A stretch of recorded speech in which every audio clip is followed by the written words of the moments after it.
Hi, good morning everyone. Well, today I have an appointment with this gentleman, Peter. Peter is originally from England. So him and his lovely wife, Nang, from Thailand, they have been living in Luang Prabang for a while. I got to know them through my friend David, and today I'm going to meet with him. So he's going to take us for a full tour of Luang Prabang. Peter knows a lot about history of the town and the history of many temples and the background story of each celebration in Luang Prabang.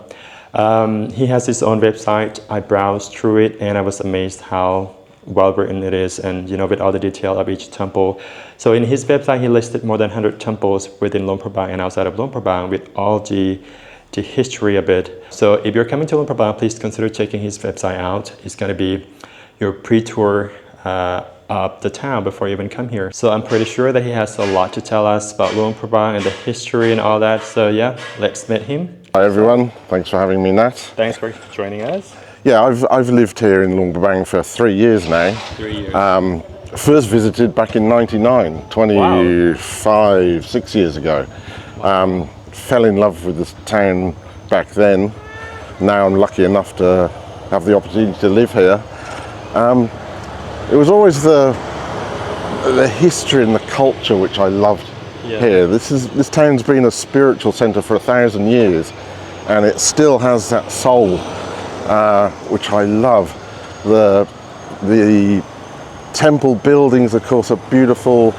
There's the French colonial architecture, which the UNESCO now protect, which I love, and the whole feel of the place, the village atmosphere, together with the depth of culture here, I find endlessly fascinating. So I feel extremely lucky to be able to live here and constantly look at the different architecture, and I've explored all the alleyways and byways, looking for old buildings, looking for bits of history here. Over the last 2 years I've built a website, and on that website I've written all about the history, specifically of Luang Prabang, from ancient times up to modern times, right about the cultural aspects, the meaning behind the different festivals we have here.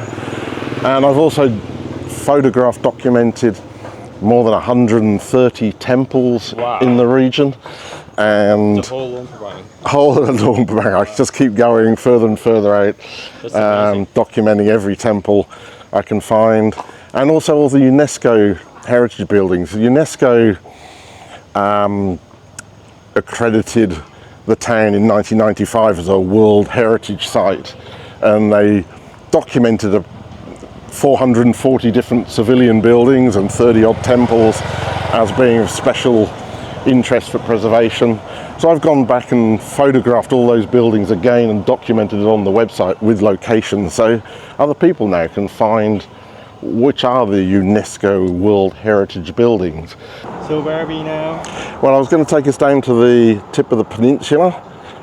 We can start our tour there, because also that's where the history of Luang Prabang begins. What's your advice for those who thinking of moving to Luang Prabang? Like, what should they expect when they're thinking of moving to this place? Expect a slow life. Don't expect a fast life. I like that. Luang Prabang is a place to do slowly. I mean, most tourists rush in, rush out in a few days. If you're going to come and live here, expect it to take 2 or 3 years to get to know people well, and take it slow. Take it slow and let it sort of absorb into you. Take time to explore the town. Take time to get to know people, get to learn the language. Take it slow and gently. Do you speak good Lao? I speak a little Lao. But your wife speaks perfect Lao? Yes. Because she's from Thailand? My wife's from Thailand. Oh, okay. And Thai and Lao are similar enough. She now speaks perfect Lao, which helps. Sure. Do you think they need a vehicle to get around, or? At most, a motorbike.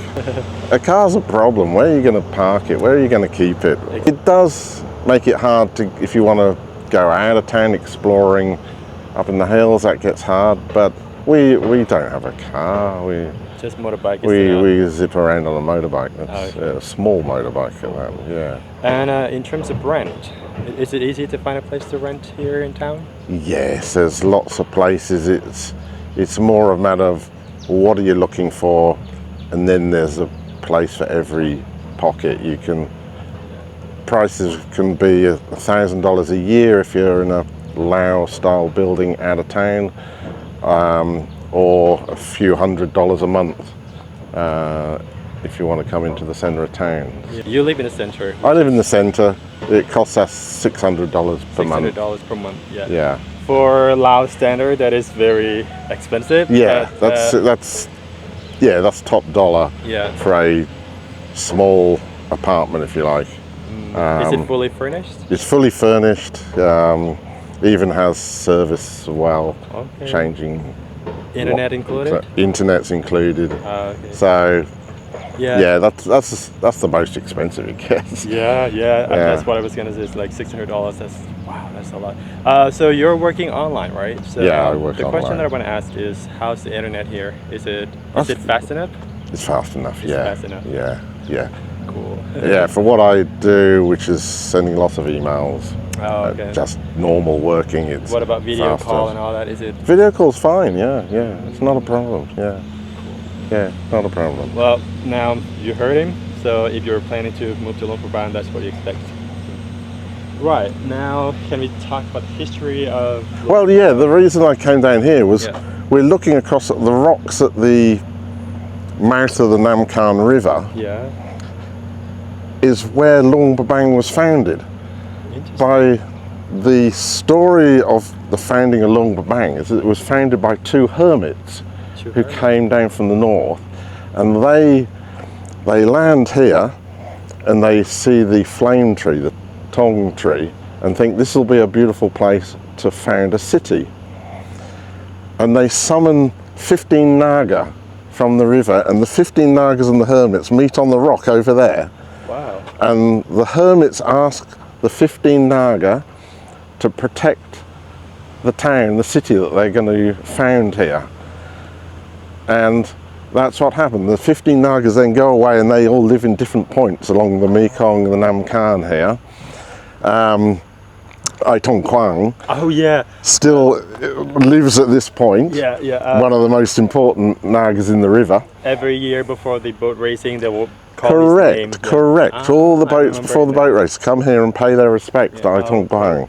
And they actually built a hall for them, right? Yes, up on the bank there's a little shrine for him. I remember it. So this is the birthplace, the original, according to the tales, this is the original birthplace of Luang Prabang, and they built the first palace, what's now Wat Siang Tong.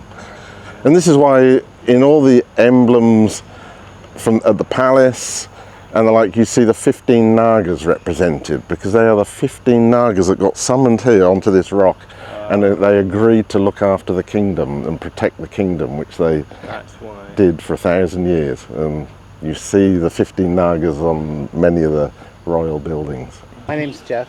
Jeff? Yeah. My name's Nat, as you know, NatNomad. Nice to meet you. Thank you so much for saying hi. Yeah. Now I live here for 5 months already. 5 months already? Yeah. How do you like it? I love it. I'm retired here. Yeah. Oh, well done. I'm trying to retire here in my spare time. Yeah. If you're interested in the history of Luang Prabang and where all the UNESCO stuff is and all the temples, scan that and it'll take you to my website. Okay, fantastic. It's all about history and culture, explain everything in Luang Prabang. I did a documentary about Laos starting in 2002. Went from 2002 to 2008. I went to every province in Laos. Oh wow, okay. Did a photo documentary. Oh really? Especially because at that time it was just the beginning of a big transition. Yeah. You know, the UNESCO had just been awarded a few years before, and money was just starting here. Yeah. So, you know, the streets were not paved. Yeah. I was here back in '99. Streets. Okay, so yeah. Yeah, I got a quick glimpse of it back then. Yeah. See you around, Jeff? Yeah, absolutely. Yeah, we'll see you around for sure. Okay, have a good day. You see, this is the good thing about living in Luang Prabang. It's a small town. It is. Oh, yes, I know. You bump into people, and everyone knows everyone. If you don't know someone, you know someone who knows them. And okay, so this is the UNESCO offices. It's actually now a branch of the local Lao government. This building itself was built by the French in 1922, I believe. It was originally the customs house, because back then Laos was part of French Indochina.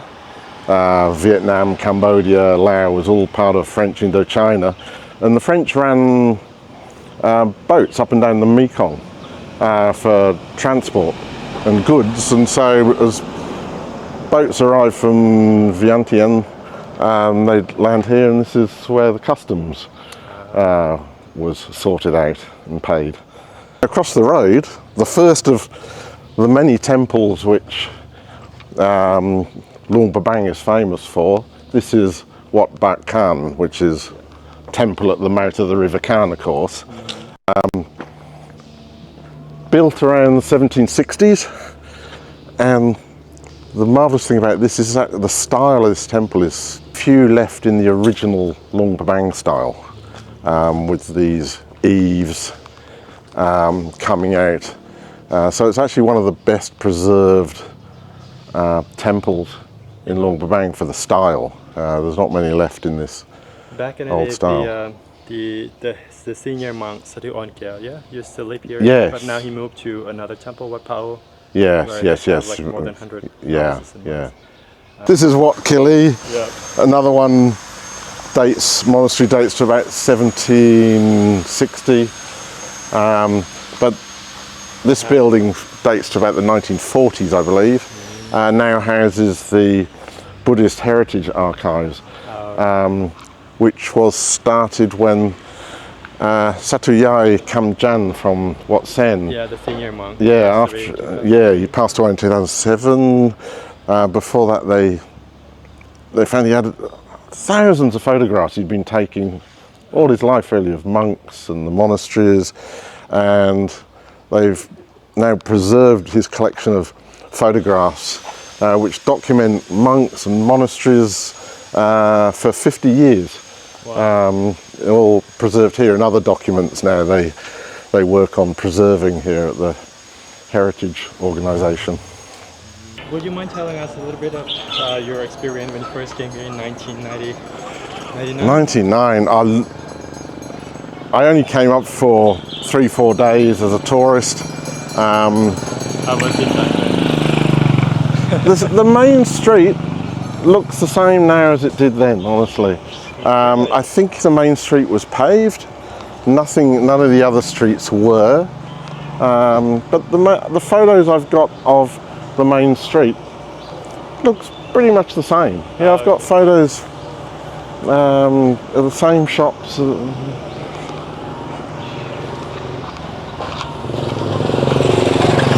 What about hotels and guest houses back then?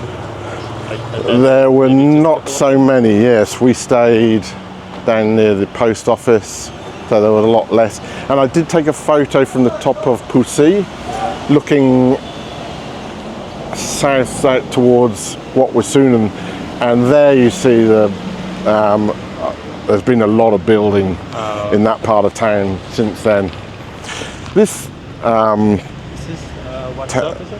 yeah, Wat Sop Sikalam. So named Wat Sop, it's the funeral temple. Yeah. It was built for the funeral of the king many centuries ago. It used to be the Buddhist high school, but then they moved it. Yeah, here they still practice traditional and train people on traditional crafts, wood carving and the like that. So I'm not sure there's anyone there today, but on good day they're still carving wooden Buddha statues. Something in the early stages. Yeah, looks like a the head of a Naga might. But all traditional tools, as you can see. Yeah. Oh, yeah. This monastery was rebuilt in the late 50s, much bigger than the original. The original temple building would have been similar in size to the ones we've just seen. This was rebuilt under Satyayai Kamjan. He rebuilt it late 50s, 60s, making it much taller. The tile decorations are somewhat Thai style. The Princess of Thailand came here many times, right? Yes, For yes, she did, yes. For the senior monk festival in Yes. 2007. The stencil work here sort of depicts the original Alam, the original Sim building. I believe the stencil work is done by Jaranit, David Somsonit, who's a descendant of the Front Palace. Yeah, the royal family member. Yeah, so he did, yes, you interviewed him some months ago. He did the stencil work quite a few years back now.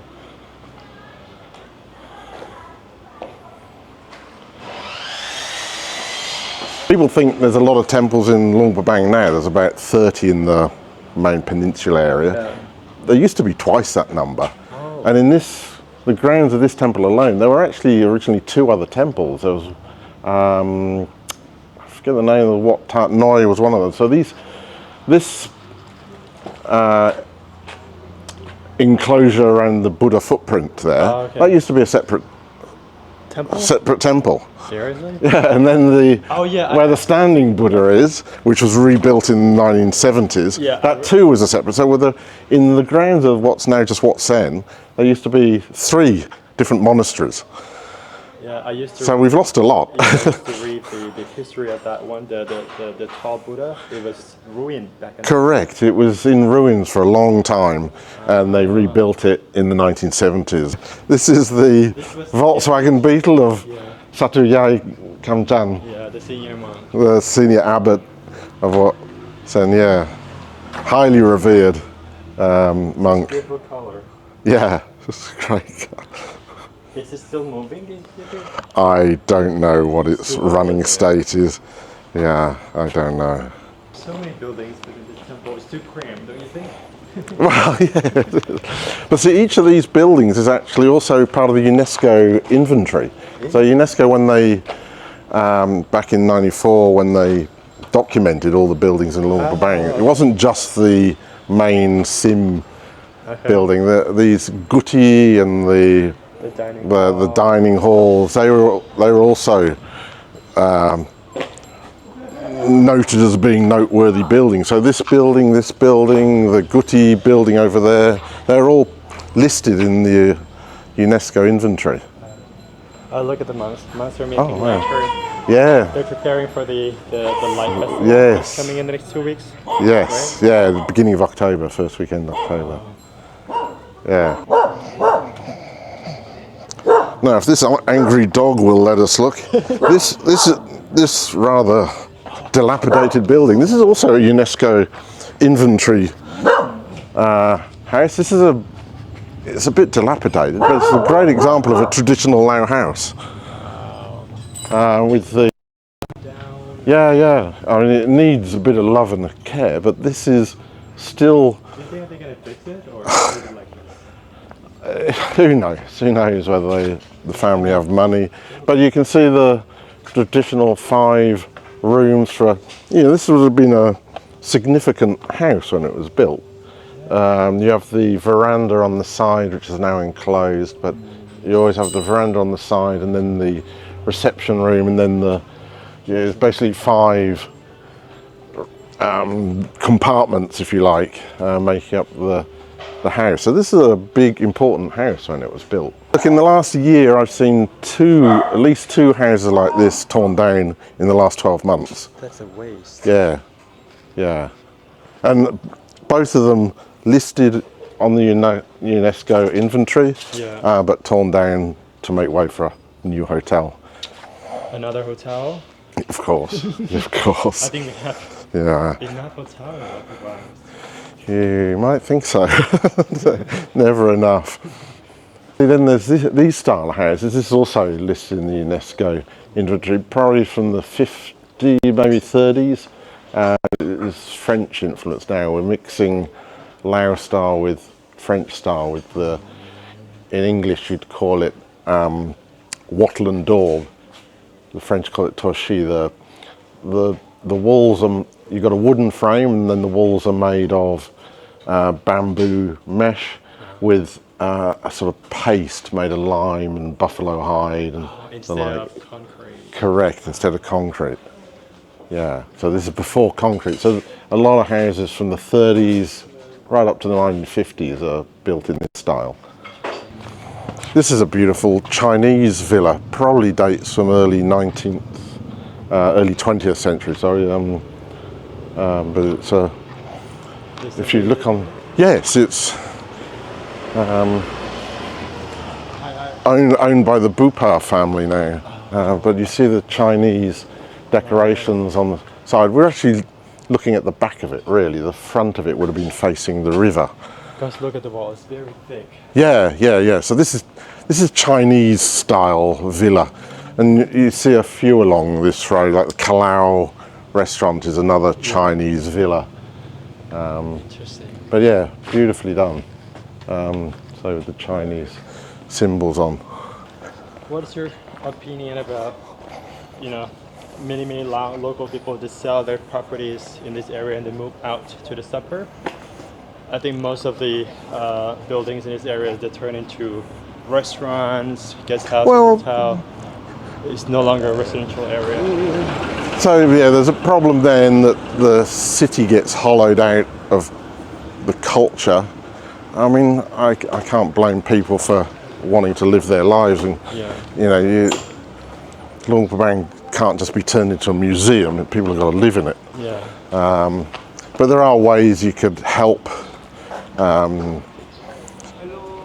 maintain both sides, maintain these old buildings and bring them into the 21st century respectfully and work with the building, not just destroy the building and build a new one. Yeah. I mean, here, Popolo, this building dates back 100 years now, 1925, but yeah, it's a restaurant, but the building's preserved, it's being looked after.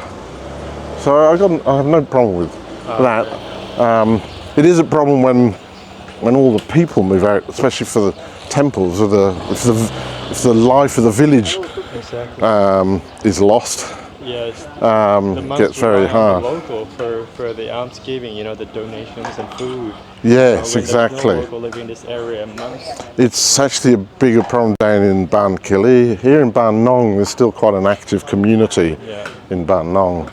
If you're here on 6 o'clock in the morning, there's still an active local community here. Has it been here for a while? That's been there for about a year. Oh, you see, I'm a local and I know nothing about it. Well, actually, one of the buildings I wanted to show you is this building. Oh, okay. This is the restaurant, isn't it? This is now Blue Elephant Restaurant, but this style of building, this one was built in 1960, as the date on the front will attest to. But this style of concrete, prefabricated concrete building becomes very popular from about 1958 through to about 1963. This is built right in the middle of that period, 1960. It's a period when US money is beginning to flood into Laos with US aid. With the start of the Vietnam War, the war in Laos, and US aid money is flooding in, and people now want to build modern houses, and this is the style they build. But Blue Elephant, what's now Blue Elephant, this was originally a motor garage actually for cars back in the 60s. But this is probably one of the biggest examples, certainly on the peninsula. This is the biggest example of this style of architecture, because it's absolutely enormous. You think in terms of the village of Ban Nong as it would have been in 1958, a quarter of the block of what would have been small bamboo wooden houses has been demolished and replaced with this concrete building. It's massive. It's massive.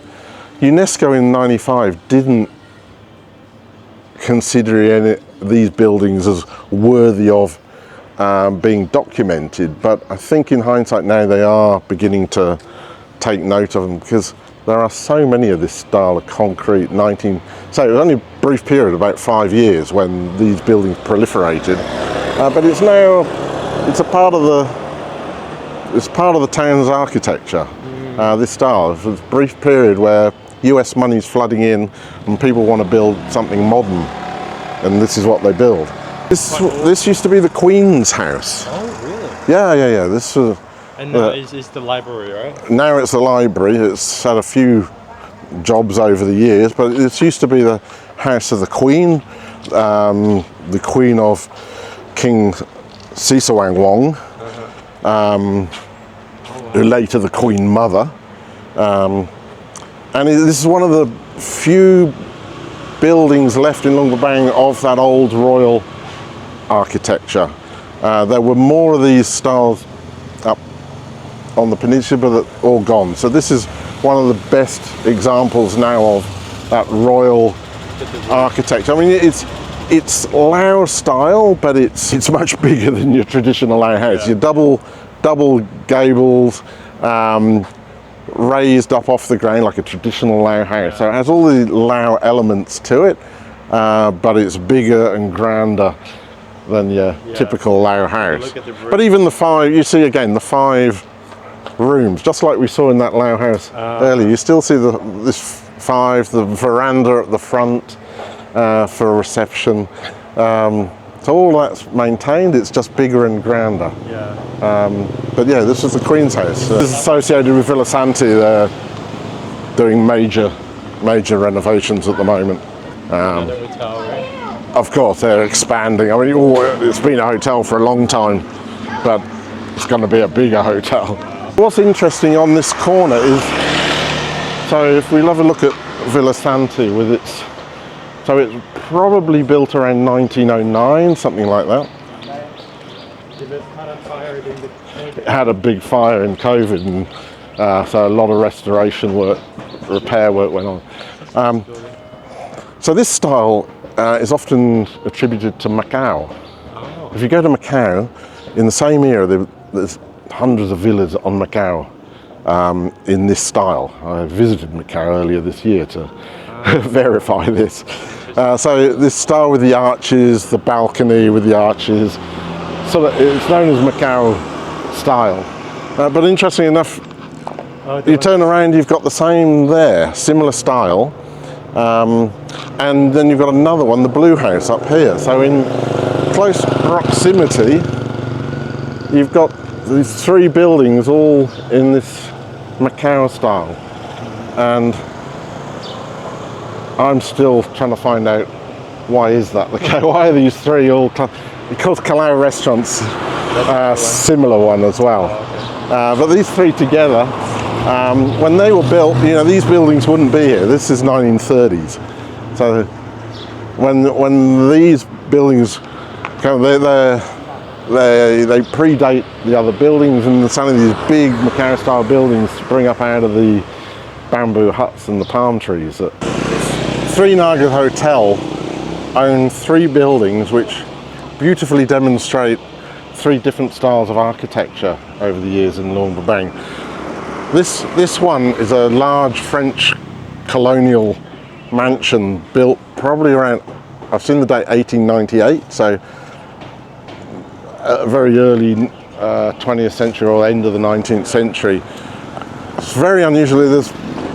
It's quite unique actually in Luang Prabang to the style of this house. There's not many other houses like it. A large square building made in the wattle and daub style, but large French influenced building from the very end of the 19th century. And then you go over the road to their other building. This is a Lao style building, if we don't get run over. This now is a Lao style building built in 1903 by Jaupiya Muang Chan, who was an advisor to the king. Wow. And you see the Lao style. We've still got the upstairs, the downstairs has been filled in there, but raised up with the stairs going up to it. So classic Lao style, set back from the road. Lao house always set back from the road, with a garden area in front, and at the back he would have had his land, his garden, if you like, would go all the way down to the river. The road was only built in about the 1920s or 30s even, so the back of his house would have gone all the way down to the river, the Namkan River. Yeah. So it's a beautiful example of a wealthy Lao style house. Still 5 chambers, just like the other old Lao house we saw. But this is Lao style by a wealthy Lao at the start of the 20th century. The third one is the French Colonial Villa. Interesting. And this now would be 1930s probably, and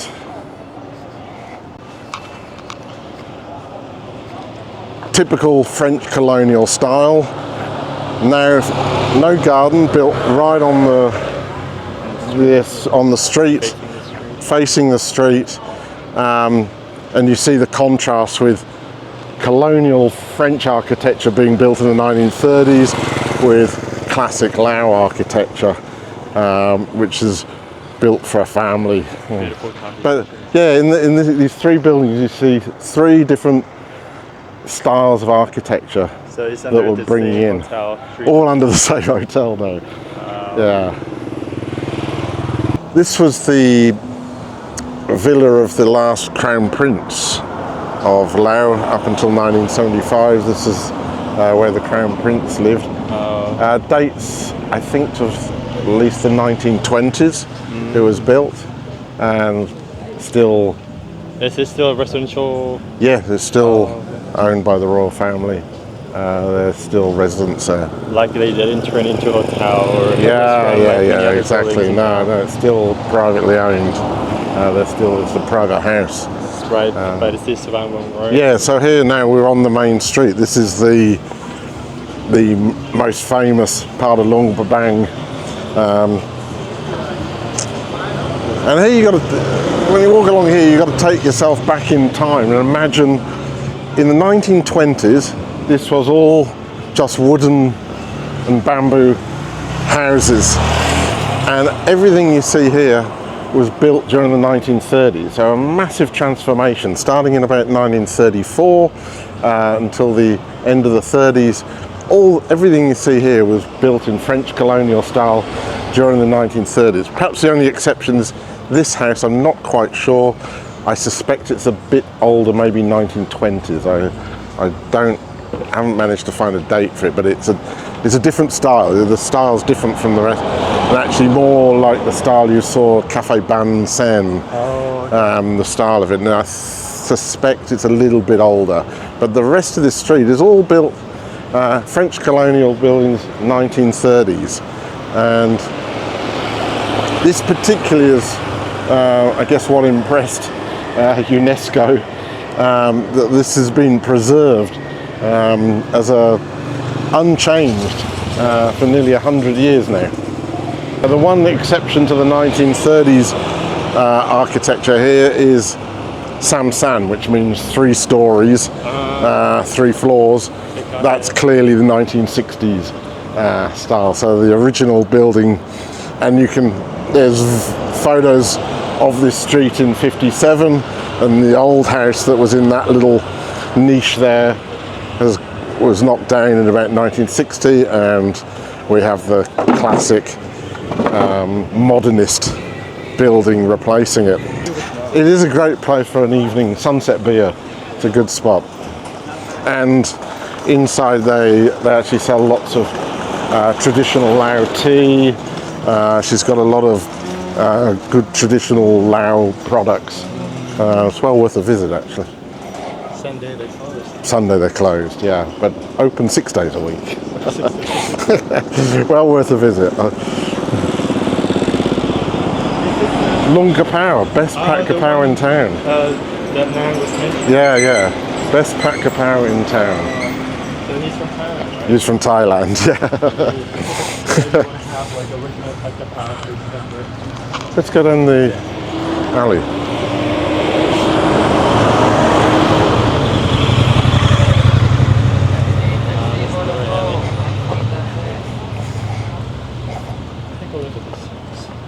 Yes. So you see on the ends of the buildings, they all had the date 1933. I think this building over there was 1934. So, but luckily for us, people that are interested, the French wrote the dates they built the buildings on them, so it's very easy to know when they were built. There's a habit that continued even in the 1950s. They're still writing. Even in the 2000s, people are writing the date on the end of the building. It's great. Yeah. It's really handy. In Luang Prabang, a lot of the key to enjoying Luang Prabang is getting down these alleyways.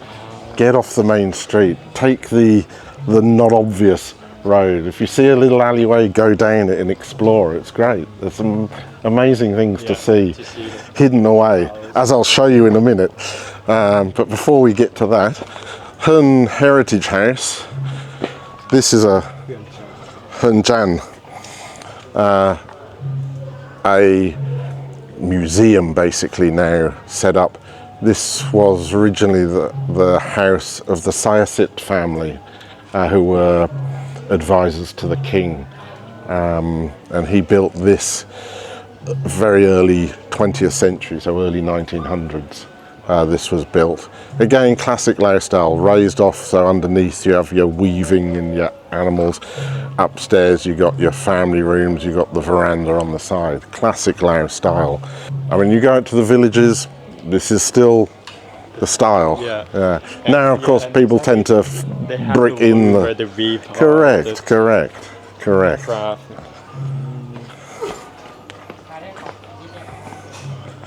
I mean, this is a particularly splendid example, but again, the 5 chambers, always 5 for the largest, the best houses. These 5 chambers, the verandas on the front. We're at the back of the house at the moment.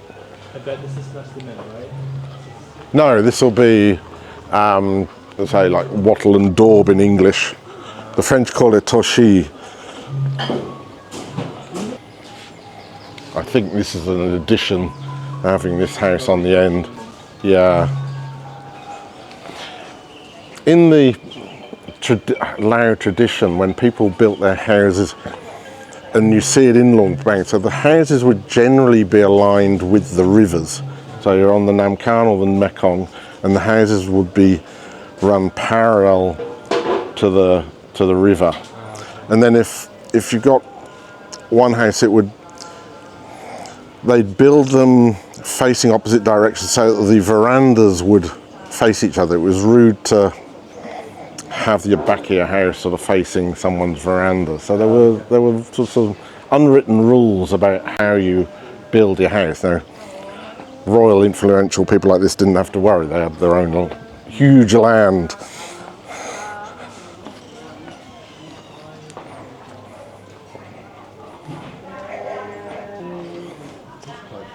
Yeah, it's a very big house.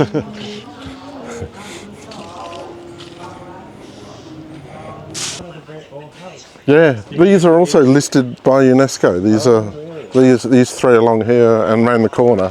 And this one, and this one round the corner are on the UNESCO inventory.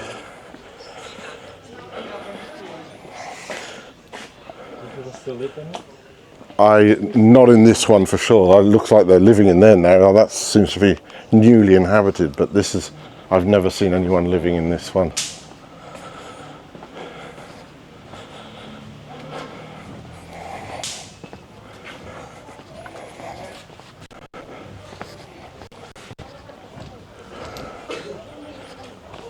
But if we go down here, come this way.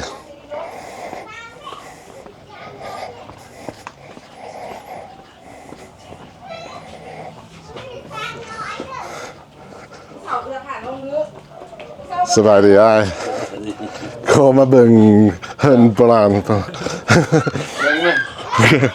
ส่วนใหญ่เฮิรนมรดกโลกโบราณ Man. So this hidden away, but we're right in the centre of Luang Prabang here, and another magnificent example of a traditional Lao house. You don't have to pay your money for Hern heritage, although you should, but this is a magnificent old house. I hope they fix it, seriously. Yeah, exactly. It just needs a bit of love and attention. If we can... Oh, no, that looks a bit dodgy. If you can... Because out the side, it's a bit wet underfoot, but again, you can... In drier days...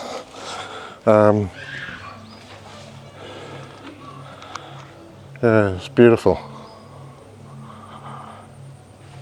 And it's huge. Again, I don't know what family owned this, but for sure this would have been owned by an influential family, probably advisors to the king or something. I don't know the history.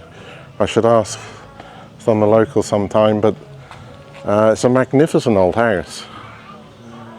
And luckily not yet gone to be a hotel, you know. I hope they won't knock it. Yeah, I mean here we are right in the centre of Luang Prabang town, and luckily nobody knows it's here. These two great big buildings used to be government administration. So from the 1950s, the Luang Prabang government administration was based here. But Singmore Guest House is owned still by the Siasit family, who built Hun Jan heritage, and this temple is their family temple. Yes, so they've got lots of beautiful old photos of the family in there. Yeah, it's quite interesting. All original people. Yeah, still owned by the same family. Yeah. Again, I believe this was one of the Siasit family houses. Yeah, and Siasit. Magnificent. It's now rented out again, but it's a beautiful example of traditional Lao house, sort of modernised in colonial French style, if you like. The wood's gone, replaced by the French toshi, wattle and daub. You got your grand staircase at the front, but it's still got your veranda and your main living area in the area. And what's great about this house is they haven't bricked in the bottom part. It's still that traditional open area below, and the gardens are still here. It's magnificent. And then the opposite, we have this. And this is your classic late 50s, early 60s concrete prefab style. Yeah, it is what it is, but it's part of the heritage now. I hope they won't tear it down. At least if they fix it. It's just... Yeah. So this temple used to be a former Buddhist high school. It was right. Classroom. Those buildings are all. Okay. Classroom, but now So Wat Siputtapat is actually two different monasteries that were joined together, I think, in the 1940s to become Wat Siputtapat. It's two different temples now brought under the one umbrella of Wat Siputtapat. Okay. So Bafang is the older one, and this was originally built as a school for teaching Bali, Bahasa Bali. Now it's the Buddhist organisation, meditation organisation. Yeah, I remember it used to be the public library for monks. Ah, yeah, okay. Yeah. So, Wat Bafang, late 1700s, classic Luang Prabang style with your three-tier sloping. You think? Well, yes, slightly. If nothing, actually, I'd say more like Wat Bakan, with look at the eaves with I don't know what you call them. I'm not an architect. The supporting pillars coming outwards. This is very traditional Luang Prabang style, and it's very old and hasn't been over renovated. It probably needs a bit more love and attention, but it's good that it hasn't been totally modernized, I think. I like it in this sort of aged state. This is Wat Bafang. Then the other monastery here is Wat Bakar. The other temple. So two sim all now together under the umbrella of one monastery, Wat Siputtabat. Wat Bakar dates to 1860s and is clearly not Luang Prabang style. No, It's basically Thai style, Siam style. The other fundamental difference is in the construction. The Luang Prabang style temples, you start with your big pillars, wooden. You get your big teak pillars, and they support the roof, and the walls are then put around. But the roof is supported by the wooden pillars. This style is taken from Bangkok, Chinese influence. The walls are supporting the roof. There's no pillars. The walls, big thick brick walls, supporting a tall roof. Absolutely Bangkok style. The style of building in the mid-19th century is being highly influenced also in Siam by Chinese building styles. You see very similar temples being built at the same time in Udon, influenced by Chinese building techniques. This is built in 1863 by the king to celebrate a mission coming down from Yunnan. So the Yunnan send a mission down, and the king, Chantalat, I think it was Chantalat, the king builds this sim. There would have for sure been an older monastery here. I think it's lost. And he builds this Siamese style because at that time Siam is dominant over Luang Prabang, and Siam style is in favour, you know. So he builds this to celebrate this mission from Yunnan, and these Chinese lions, gifts from the ambassadors from Yunnan at the time. There's another pair over back where we've just been at Wat Chum Kong. Wat Chum Kong, yeah. There's another, again, gifts from Yunnan at the time. We recently renovated the stupa here. It's a very unusual stupa, small. Yeah, we renovated that earlier this year because the top got knocked off in a storm a year ago. So we've renovated it just recently and bought a new tiered umbrella for the top. So it's looking good, and the roof has just been repaired.